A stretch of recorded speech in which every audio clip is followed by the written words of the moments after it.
Para pendengar penyiar radio dimanapun Anda berada. 94,3 FM Kita Radio. Alhamdulillah, wassalatu wassalamu ala rasulillah wa ala alihi wa sahbihi wa man walah wa la hawla wa la quwata illa billah, amma ba'du. Saudara-saudara kaum muslimin dimanapun berada, yang semoga kita semua selalu dirahmati dan dimuliakan oleh Allah Subhanahu wa ta'ala. Amin. Setelah kita memuji syukur kehadirat Allah Subhanahu wa ta'ala dan berselawat atas nabinya sallallahu alaihi wasallam, tema kita kali ini adalah janganlah berbuat kezaliman. Sekarang ini semarak sekali kezaliman, bahkan hampir diekspos setiap hari oleh media-media sosial. Dan bahkan ada yang sangat viral lagi, kezaliman yang dilakukan oleh seorang pemuda terhadap pacarnya yang disekap selama 3 tahun, kemudian disiksa dengan penyiksaan yang amat sangat kejiknya. Belum lagi juga pembunuhan beritanya hampir setiap hari terus ada peristiwa pembunuhan tersebut. Ataupun kezaliman yang lain yang dilakukan oleh sesama manusia. Maka tema ini perlu saya angkat karena begitu parahnya peristiwa kezaliman ini terjadi. Di dalam sebuah hadis yang sahih muttafaqun alaih, Nabi kita SAW bersabda, "Udhibat imra'atun fi hirratin robatatha,"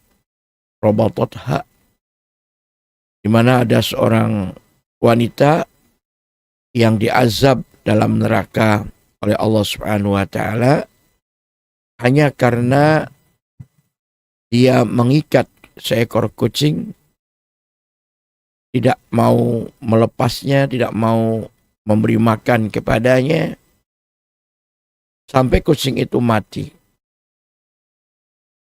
Itu sebab dari kenapa seorang wanita tersebut diazab oleh Allah Subhanahu wa ta'ala. Hanya gara-gara menzolimi seekor kucing. Kucing itu diikat, kemudian tidak dikasih makan dan tidak dilepas untuk mencari makan sendiri, yang sampai berakibat kucing itu pun mati. Lalu bagaimana dengan menzolimi, menyakiti manusia, saudara sekalian? Juga dalam hadis yang sahih yang diriwayatkan oleh Imam Muslim, hadis qudsi, Allah Subhanahu wa ta'ala berfirman, "Ya ibadi, wahai para hambaku, kata Allah, inni haramtu zulma ala nafsi. Sesungguhnya aku mengharamkan kezaliman atas diriku sendiri. Wa ja'altuhu bainakum muharraman. Maka aku jadikan pula di antara kalian sesuatu yang haram. Fala tadzalamu, maka janganlah kalian saling berbuat zalim. Atau janganlah kalian semua saling menzalimi satu dengan yang lain." Nabi kita juga pernah bersabda, memperingatkan kita selaku umatnya dalam hadis yang sahih muttafaqun alaih, kata beliau, "Wattaqi da'watal mazlum," dan hati-hatilah engkau terhadap doanya orang yang dizalimi. Kenapa? Fa innaha laisa bainaha wa bainallahi hijab. Karena sesungguhnya tidak ada di antara doa tersebut dan antara Allah Subhanahu wa taala yaitu hijab penghalang.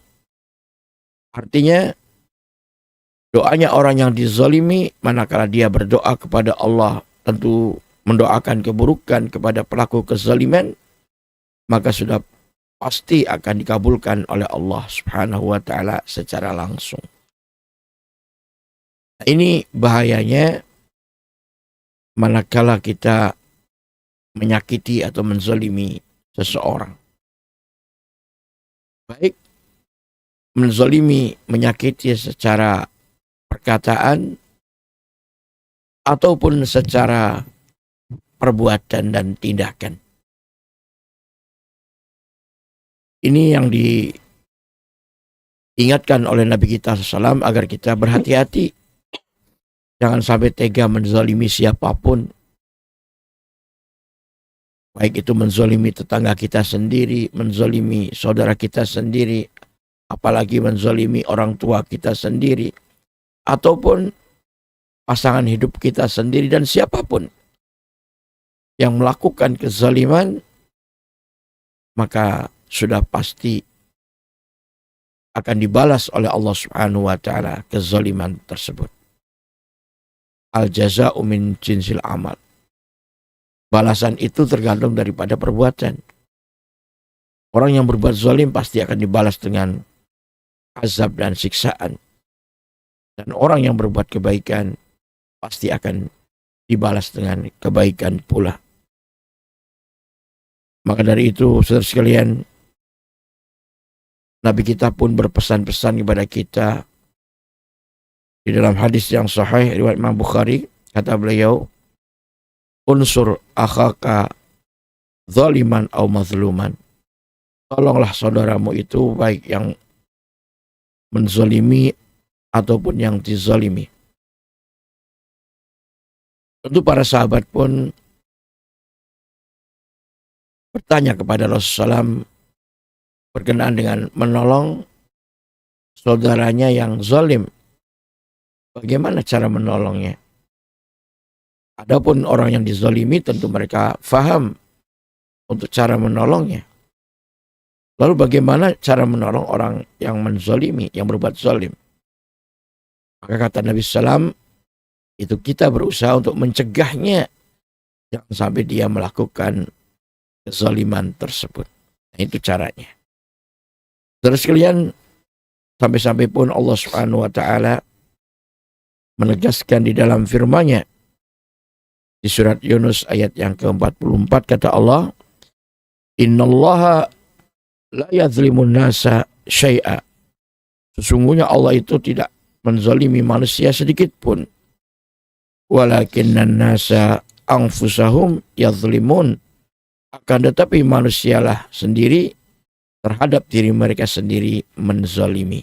Artinya manusia betapa mereka akan diazab dan disiksa oleh Allah Subhanahu wa taala dengan sebab melakukan kezaliman.